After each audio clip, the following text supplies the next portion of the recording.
Est-ce qu'on peut bien s'isoler avec un enduit chaud chanvre?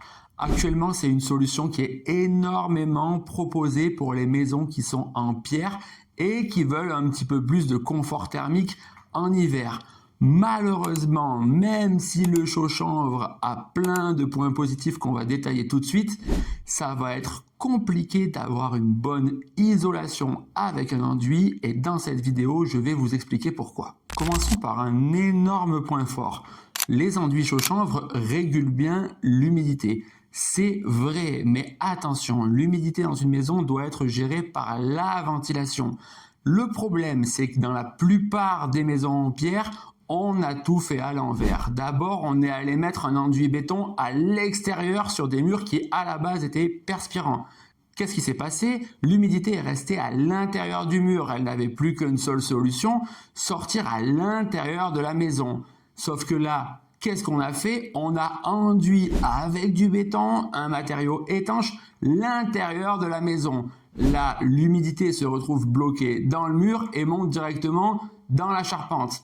Mais ce n'est pas tout. En général, l'étape d'après, ça a été rajouter de la laine de verre et du placo. Et là encore, gros souci, lorsque vous allez cuisiner, qu'est-ce qui va se passer? L'humidité va passer au travers du placo et va casser les petites fibres de la laine de verre. Définitif, déjà vous vous êtes coupé de l'inertie de votre maison et votre isolant se retrouve dégradé, donc vous devez encore consommer énormément de chauffage. Donc forcément, si maintenant vous venez mettre un enduit avec une certaine épaisseur qui régule bien l'humidité, c'est déjà beaucoup mieux. Vous devrez, pour que ça soit bien fait, quand même décrouter l'extérieur de votre maison. Et je suppose que si vous regardez cette vidéo, c'est que vous avez envie de garder les pierres apparentes. Par contre, garder les pierres apparentes, il faut bien s'imaginer que c'est un vrai problème. Pourquoi? L'intérêt de la pierre, c'est qu'elle apporte énormément d'inertie.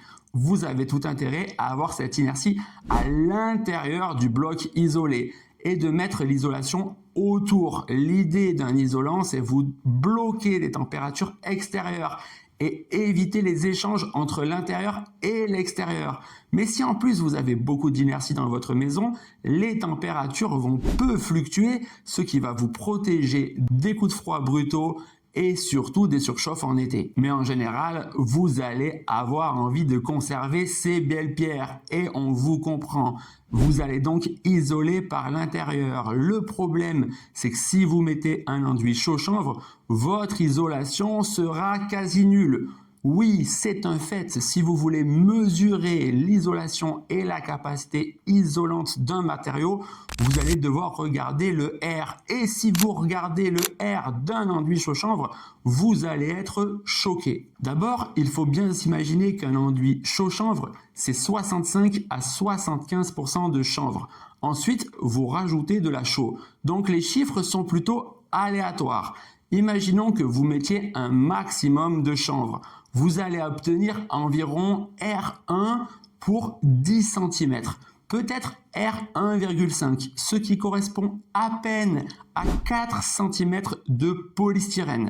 Alors imaginez-vous, si votre maison est placée en climat froid, comment en ajoutant seulement 4 cm de polystyrène, vous pourriez être protégé. Et en plus, c'est cher. On parle de 20 € en général par mètre carré pour appliquer seulement 5 cm.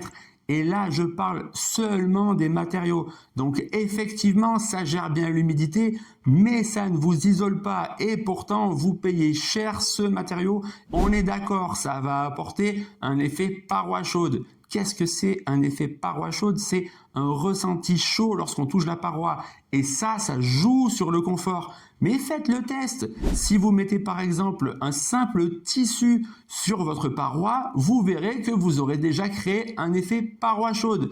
C'est donc assez compliqué à expliquer de payer autant d'argent pour avoir un si petit effet que vous pourriez retrouver par exemple dans l'histoire avec un simple tapis appliqué au sol ou avec des tapisseries appliqué au mur. Vous aurez aussi un effet paroi chaude avec du placo ou du bois qui coûtera nettement moins cher. Pour réaliser une paroi perspirante, l'idée est de toujours mettre le matériau le plus étanche à l'intérieur et ensuite de créer une autoroute vers l'extérieur. Donc vous devrez reprendre vos parois et bien vérifier qu'il n'y ait aucune membrane étanche qui pourrait bloquer les échanges d'humidité. On va aussi parler du déphasage. En général, on met en avant le déphasage, c'est-à-dire le temps de transfert d'énergie dans les matériaux. Si vous voulez en savoir plus sur le déphasage, j'ai fait une vidéo complète et il y a un calculateur sur mon site internet que vous trouverez dans la description. Mais là, si vous ajoutez par exemple 10 cm d'enduit chaud chanvre, vous allez ajouter à votre paroi 5 à 6 heures de déphasage. Ce qui n'est pas terrible dans le contexte d'une maison en pierre, parce qu'en général, les maisons en pierre avaient déjà un déphasage de 12 heures, ce qui est idéal. Là, vous passez à 18 heures.